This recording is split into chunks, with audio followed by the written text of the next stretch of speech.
control to Major Tom. Major Tom only ever imagined flying through space from Sydney to London for lunch and then coming back in the afternoon because it will only take 2 hours. Could you imagine that? I mean, it would be incredible. It does sound too good to be true, but new research suggests it could soon be a reality thanks to suborbital space travel. Sounds painful. You know who knows all about suborbital space travel is astronomer Dr. Rebecca Allen. Easy for you to say, Doctor. Yeah. Help us out here.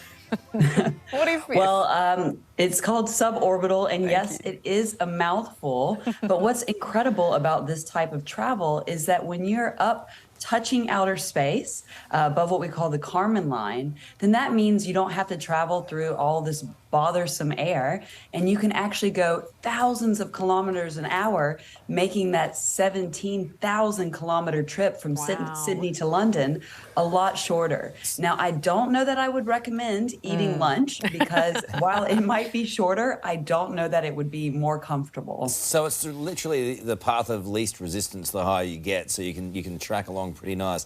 How far are we away from this kind of thing being commercial? Well, currently, the Virgin Galactic spaceship only seats 4 passengers, and there's quite a backlog of over 800 people having reserved seats. So that means they would have to fly with their single spacecraft right now, over 150 flights in order to accommodate all of those people. And we saw that it took about a 2-year delay since Richard Branson was able to make the flight to launch the craft. And so that means that I think we're easily a decade away from this. And it's certainly, they say it's going to be space travel for everyone, but at almost $500,000 for a ticket, I think we're going to have to see a lot more flights to bring that cost down. Can't you just whack a few big jet engines on QF32, a few more on it, and then just really bang, fire bang? it up.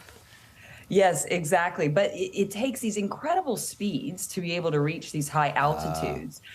So I think we would really be testing those, Qantas airplanes to be able to undergo that kind of speed. It is fascinating, Doctor. Thank you so much for being with us. Appreciate it. Yeah. You fancy going from Australia to London for lunch? Yeah, I think that's a good idea. You could do it with this latest technology. It's unbelievable. Let's head to Today correspondent Lara Vella at Sydney Airport to explain.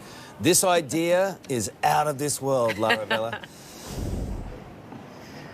Carl, it certainly is quite literally. In fact, instead of doing your usual stopover from Sydney to London in places like Dubai or Singapore, how about doing a brief stopover in space? Well, according to the Times, in the not too distant future, we could in fact be flying from Sydney to London in less than 2 hours. And it is all thanks to suborbital travel. That's basically going to London via space. There's been a couple of big barriers in terms of preventing this happening anytime sooner, Carl. One is, of course, the cost. One ticket on board Richard Branson's Virgin Galactic space tourism flights will set you back more than $650,000. But then the other factor you have to take into consideration is the G-force speed, the impact it has on not on astronauts' bodies, but on regular passengers' bodies. And according to a study that's been published in the UK today, the impact of those G-force speeds on most of us is pretty benign. So I asked some passengers here at Sydney Airport how they feel about being blasted off into space and rapidly descending to their destination.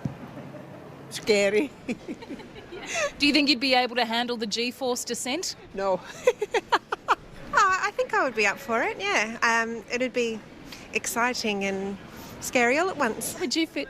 Not For you? I don't even do roller coasters. G-force unless Botox, no, instant Botox. So what do you think, Carl? There's a few benefits there. As you say, you could be stopping off in London from Sydney for a spot of lunch. You might even look 10 years younger, and I dare say maybe even a little bit skinnier too, because I think after a flight like that you might lose control of a few bodily functions, shall we say. You know what I'm saying? I'm into the Beaujolais and Botox. I'm in, Lara Vella. I'm in Italy. Look, not to laugh. Thank you so much, Alex. Thank you, Carlos. Hey there, Today fans. Sarah and... What's my name again? Oh my God, Carl. Hey, thanks for watching our YouTube channel, though. Subscribe now for more news, special reports, and amazing Aussie stories. And Carl misbehaving, Whoa, of course. That never happens. Always happens. What's she talking about?